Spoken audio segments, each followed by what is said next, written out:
Thanks again for joining. I'm Mark Hendricks with DEHN, and I'd like to present on this topic. We see a lot of interest in the market space.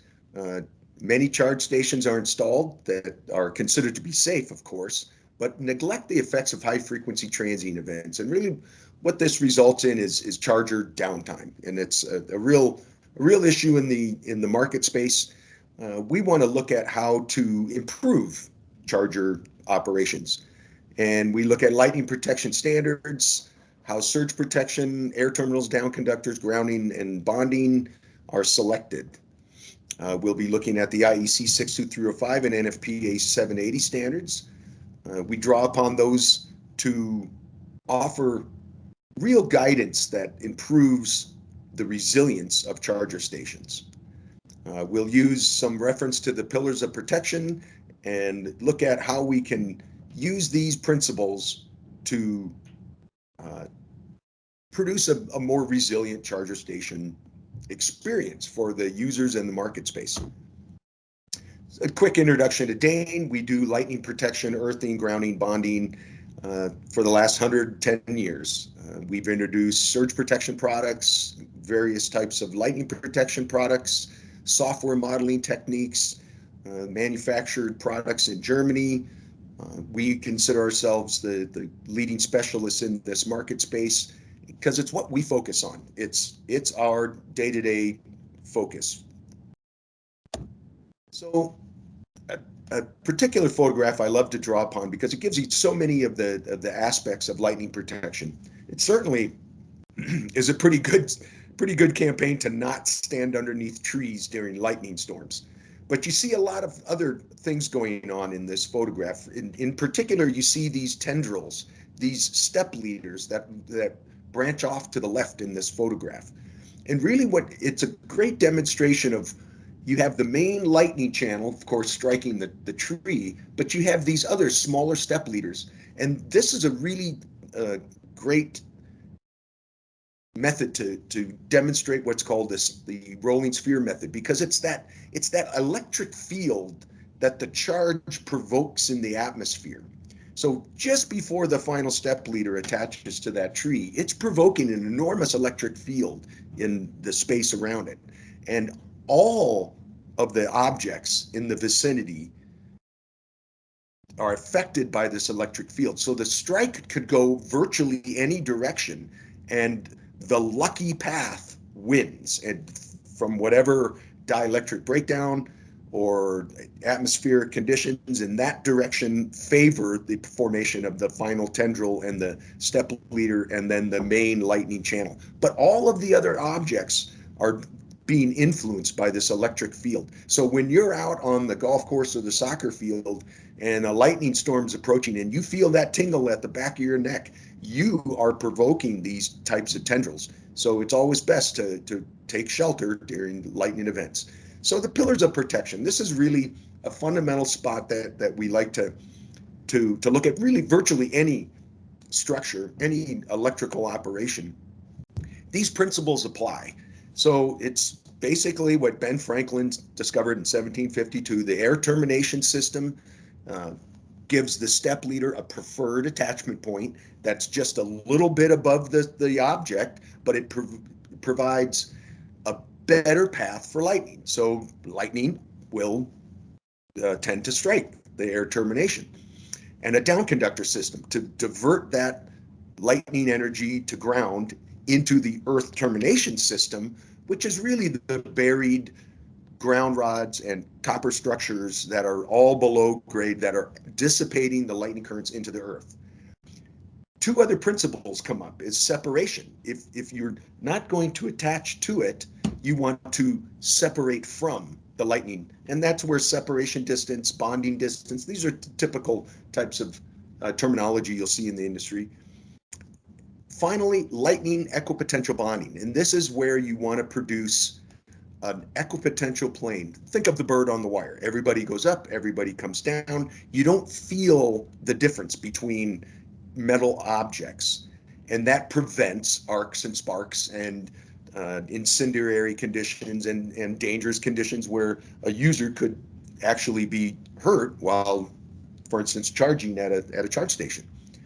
So these principles can apply to virtually any structure. Here we show something that might look like a server room, but these principles all still apply. You have your air termination system on the roof and around the building. You have down conductor systems shown in red that draw the lightning currents into the earth, into the buried grounding system and around the base of the building and in the steel.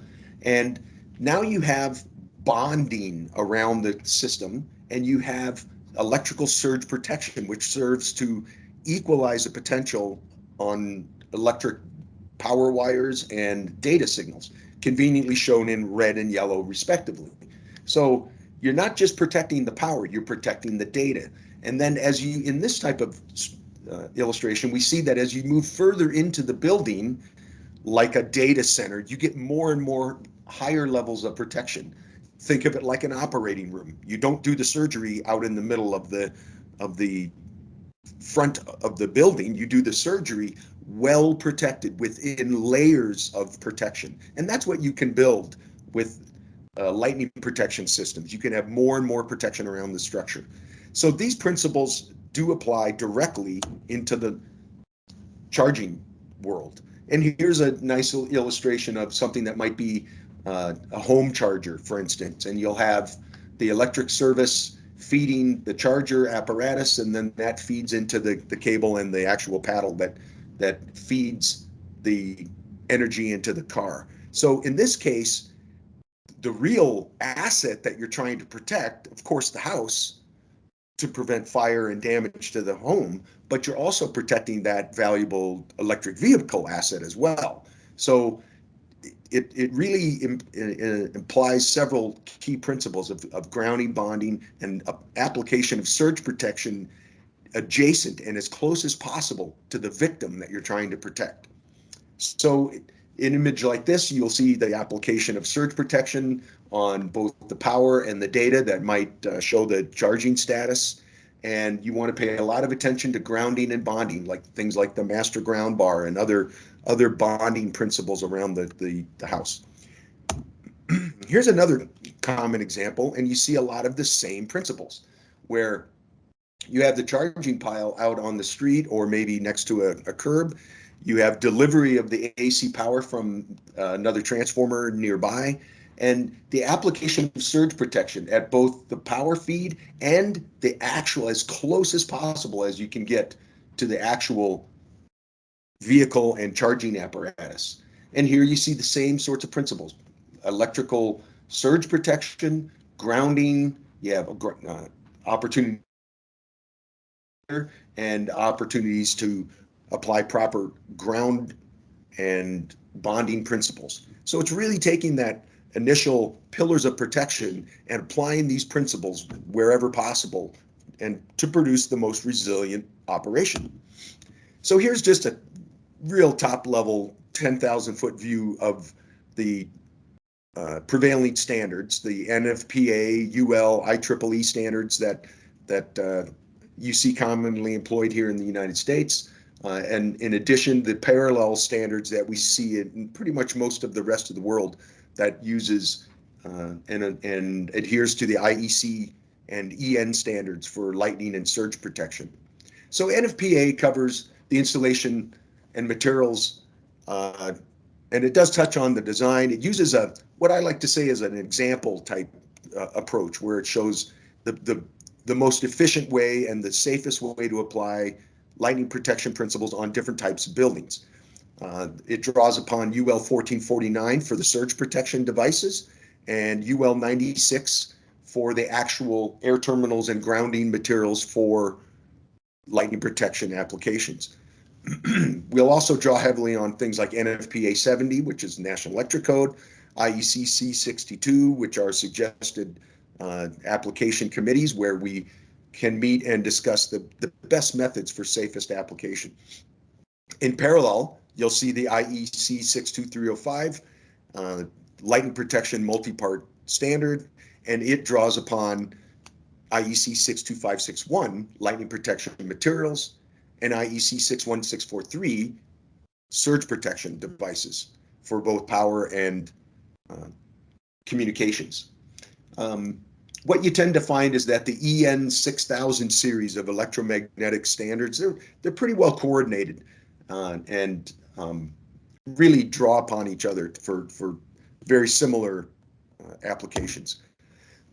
Some of the major differences that would become apparent in the IEC compared to the NFPA methods and materials is the calculation methods and the understanding and use of lightning intensity and waveforms to really drive the difference between direct lightning and indirect lightning, which we'll talk about more throughout our course today.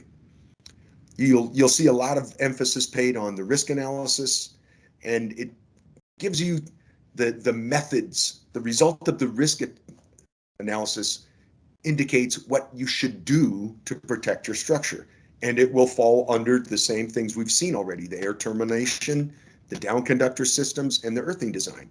And what you see in the IEC methods is that it drives a systematic approach that gives you a level of protection based upon the risk of the structure.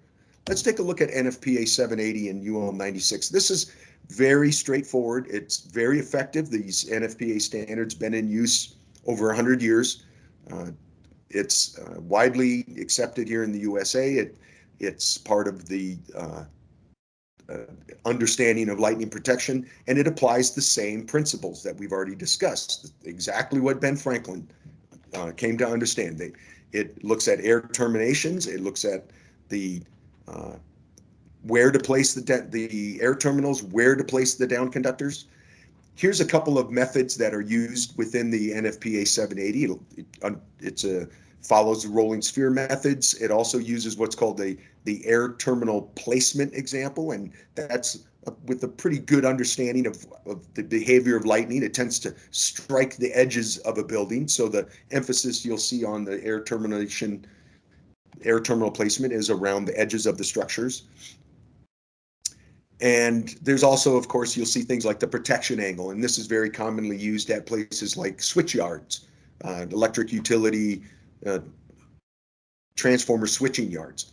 And you'll see these tall masts in the air above the switch yard, which of course provides a zone of protection. And you see it under like the blue canopy. The structure is protected under that zone of protection. And you'll see a very common theme of lightning air terminal placement and grounding and bonding. That's very much the emphasis in the NFPA and UL 60, UL 96 sort of methodology. Is really relies on air terminals and grounding and bonding. And you'll see a lot of structures like similar to what you see in this photo, where the air terminals are placed on the around the perimeter of the structure, but also on and around the metal apparatus on the roof, like chillers and fan motors and vents. And we'll see more examples of that. And this falls directly into the UL master label sort of world, where UL will come out to a particular site and they will offer master label inspection to assure the customer that the lightning protection system was installed correctly, either using the NFPA 780 or even the IEC 62305, which we've used with our customers to get a third-party inspection of an IEC system to give them full compliance to the standards and best protection. So just a quick look at the block diagram of how the standards flow.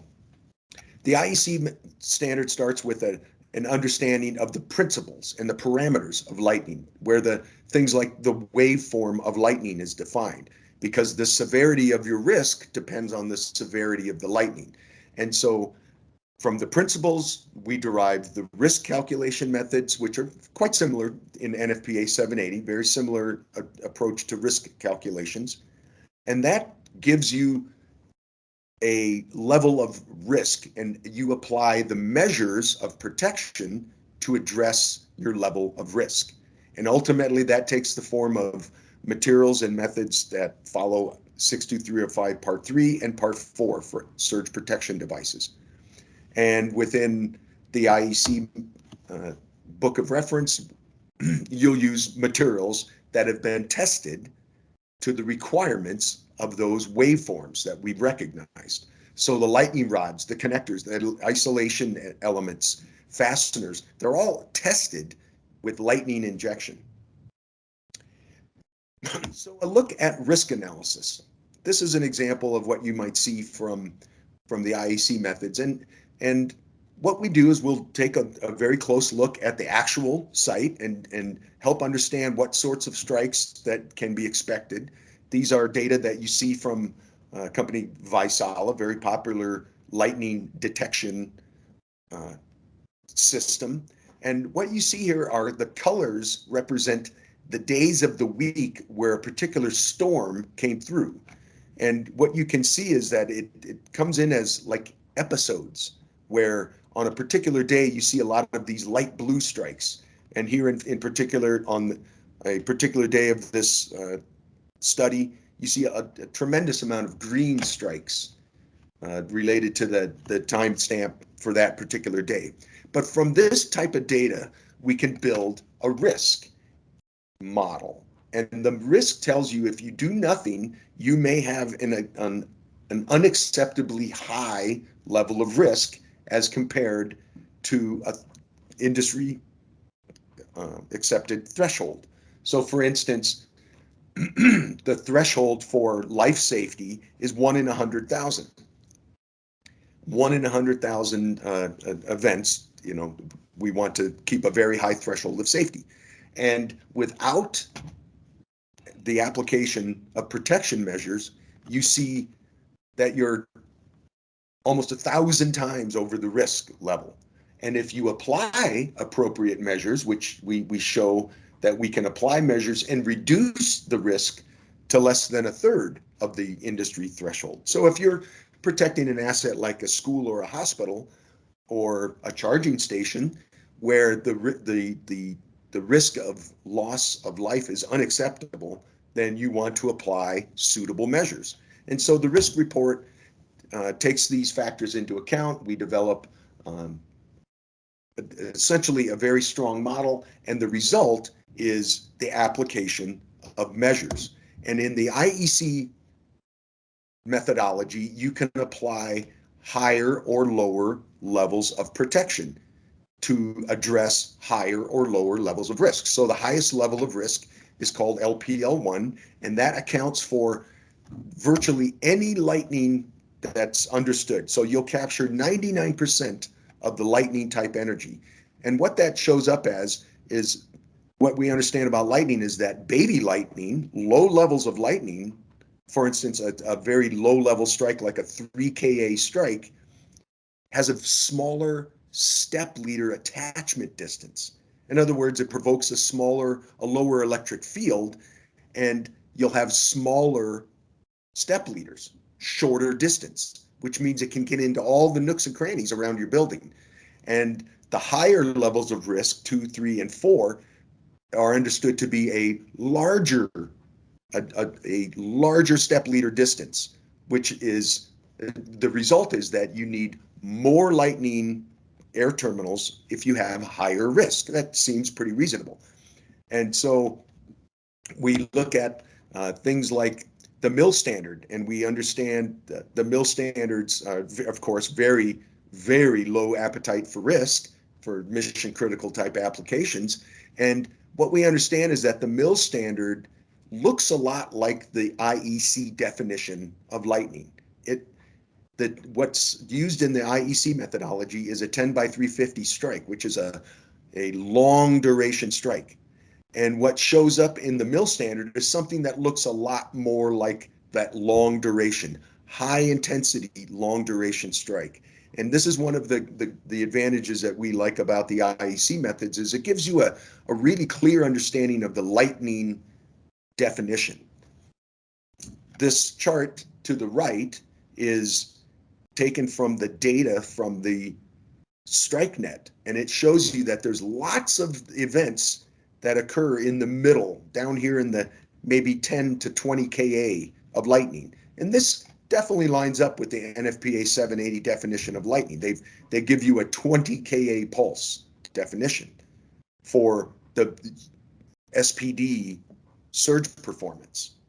But what we see in this type of data from Visolid is still some really high intensity outliers, way up in the higher than 50 Ka. And this tends to agree with what we see in the IEC and in the mill standard.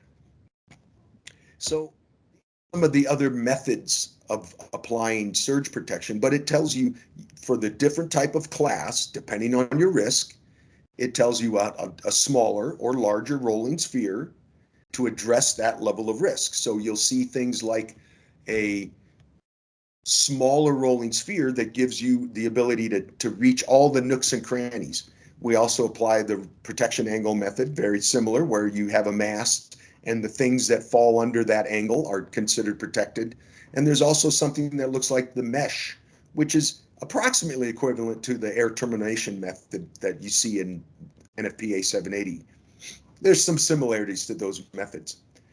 This is a nice illustration of the rolling sphere differences. And you can see a smaller beach ball will get into all the nooks and crannies around this type of structure, these complex power generation type structures.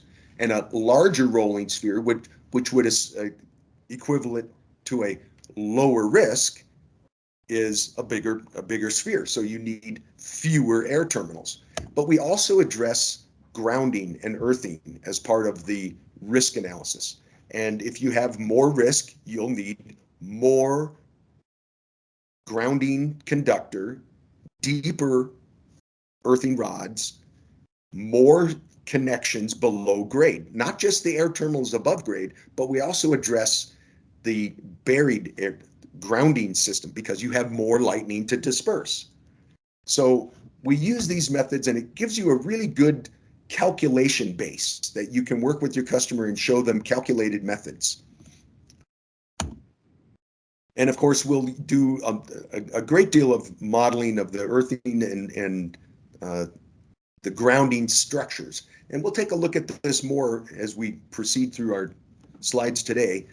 But what I wanted to point out is that the behavior of the soil is very dependent on the lightning strike, and the touch step voltages and the hot spots that you might get around your structure are very dependent on that soil resistivity. So we take a lot of effort to make sure that we have accurate soil models. And in something like this, where you can build a very clear mesh of the buried earthing, you can inject lightning and determine exactly where the weakness and the hot spots will occur in your system. And we've got some other very critical charge infrastructure slides to look at with very similar data like this. So this is just a quick example of what that rolling sphere might look like on a structure. In this case, it's an industrial site, and what we'll do is we'll apply the air terminals and then calculate the coverage over the structures. And this is exactly what we'll do with charging infrastructure as well. You'll see the equipment methods might look like a taller mast associated with mounting onto handrails and such. But really what we're trying to do is build a lightning air termination system, down conductor, connected to the buried earthing system. So we'll apply the air terminals, but we'll also look very carefully at the grounding to make sure that the connections into the soil are appropriate. And these principles will apply directly to a charge station. So we'll see that in a moment. The application of surge protection devices. In USA, of course, we follow the UL 1449 for approval to meet the National Electric Code. But really what's important is the selection of the surge protection device for the appropriate voltage, where we know that the amount of the service amps are not really of the concern. It's the voltage of the system and the accurate connection of the surge protection as close as possible to the victim. So in our methods and using some of our materials, we'll very carefully select the operating voltage. We pick a surge protection device that meets the voltage and the service ratings. So that's what's really important, is the voltage and the short circuit current rating of the panels. So if there is a fault, how much short circuit current can be expected to flow through the structures, and what is the short circuit environment that the SPD will be subjected to. We take a really careful look at data connections. And in the charging world, of course, many charge stations can be out of service simply because the data connection back to the billing central office is down. So, of course, in the world of revenue generation, you have to have telemetry to tell the customer that the charging station is online and ready for their credit card. So we pay a lot of attention to the connections between structures.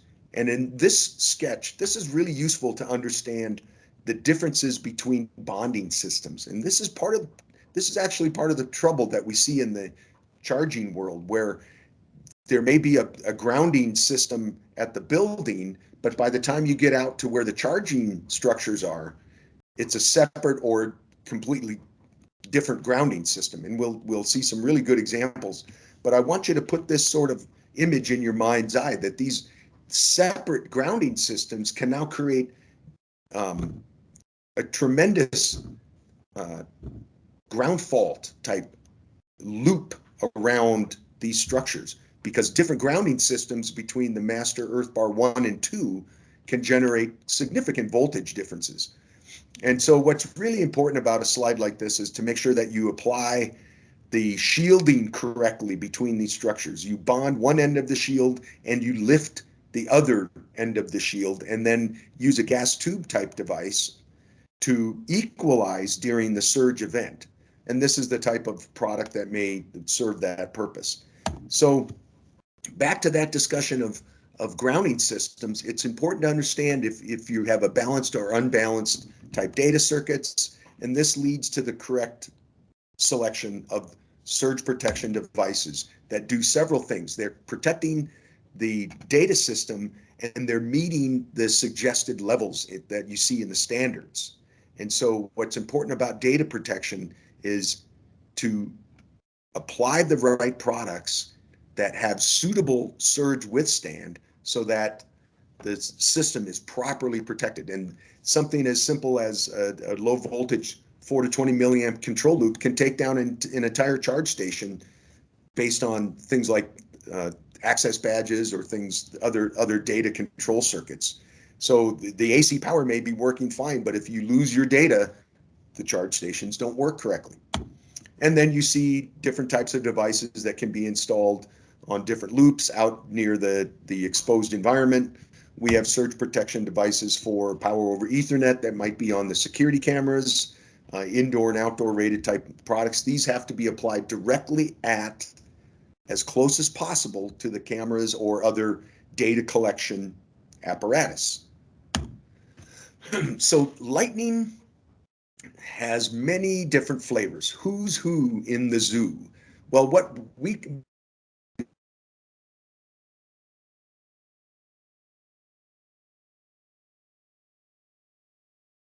event, and it has what's considered a 10 microsecond, a fast rise time, and a very long decay. By comparison, an indirect strike that might occur even a kilometer away or a mile away has a fast rise time, but a shorter decay. In other words, it's a faster spike, rises and decays, and it doesn't persist as long. And what you find is that there's less energy in these strikes. So this is really that major difference between a direct strike and an indirect strike. And what we find is that a direct strike has a huge influence on the ground potential rise around a building. And then, of course, there's many other forms of surge. You have switching operations, earth faults, tripping fuses from adjacent equipment, motors start, stop. There's many other sources of damage in the transient world. So in a charging infrastructure, we see something that looks exactly like that other sketch. The same principles apply. You have the air termination, you have the down conductor, you have a grounding system. And what's important is that the grounding systems give you a very thorough equipotential bond across the site. Here you can see the application of AC power, red devices, and data, yellow devices. And it looks like this in typical cabinet applications where you have the red device mounted as close as possible to the charging infrastructure to protect both the charger and the vehicle. But remember, it's the grounding system that shows up and can produce differences in voltage between the different sites. So we did a lot of studies with the International Lightning community. And what we're able to show through simulation and modeling is that a site that is not grounded adequately can produce what would be considered exceptionally high lightning touch step voltage risk. So here you see something that might be a fleet charging type structure, and without proper grounding around the vehicle, you can have extremely high volt per meter touch step voltage effects.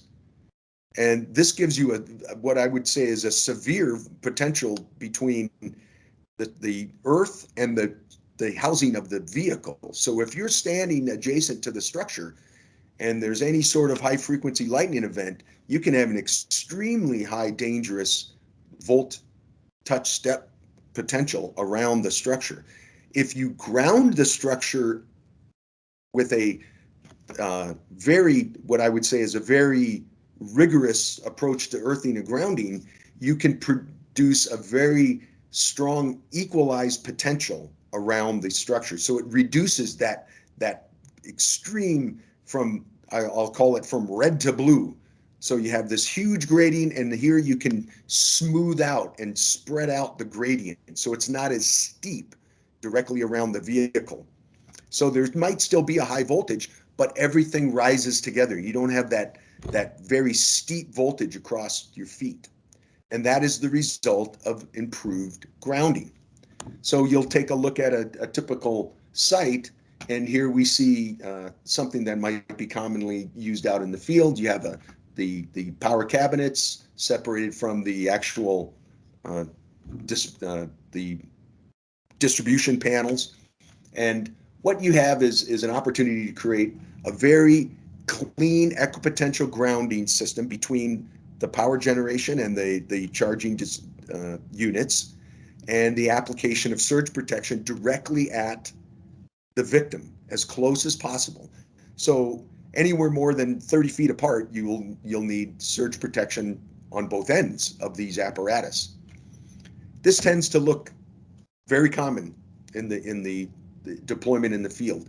You have electrically safe systems, but what's common is that they're not really robustly grounded. So the grounding between the transformer and the actual charging pile can be very poorly bonded together.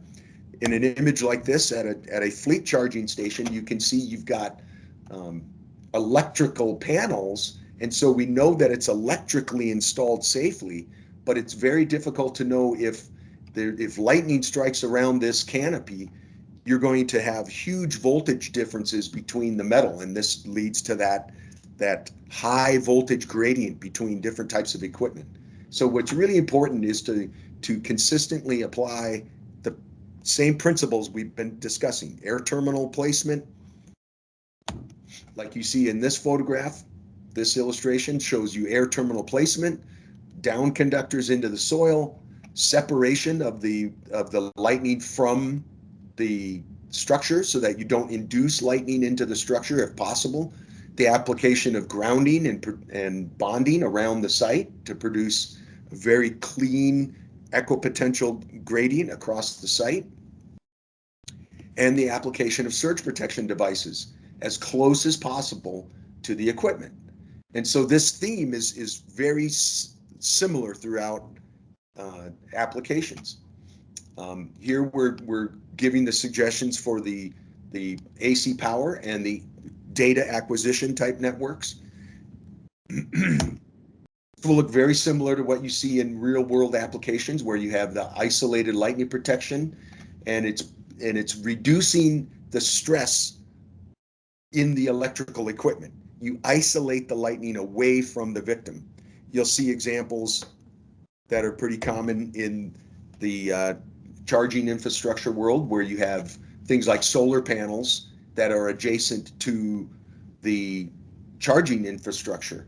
And what's important here, you can tell these are solar panels because of the diode string steering diodes across the bottom of these panels. But what's important is that you'll have additional challenges. So now it takes all these factors that we've been discussing, the application of grounding and bonding, but now you have multiple power sources. You might have battery storage nearby. You'll have utility feeders. You'll have solar panels perhaps on these types of uh, structures over top of the charging station. So the complexity has now increased even more. And so the same types of effects that we've been talking about with the application of air terminals, down conductors, especially the earthing and grounding, and the application of surge protection devices becomes even more important because you have a more complicated system with various feeders and different fault mechanisms, the way batteries might fault versus the way the AC power from the utility faults. So it's really important to have a resilient and very robust structure created. And you'll see this especially in mission critical applications. For instance, this is a photograph I love to show from Google Earth on the launch complex at Cape Canaveral. And it's very clear to see the application of isolated towers around the launch platform to isolate the lightning from the victim. So we're diverting the lightning away from the victim, down conductor systems, buried earthing systems that create equipotential gradients around the structures, and this reduces any risk of ignition sources because you can reduce all the sparks and arcs from lightning. You create a safe equipotential bonded earthing system with an isolated lightning system. It's a very safe and effective method to have very clean and appropriate methods for mission critical applications and very safe environment for your user and for your charging infrastructure. This concludes the slide set that we have today for the system for our topic of the day. Please note our continuing education license and file number, and we will be happy to send these certificates out for our attendees today.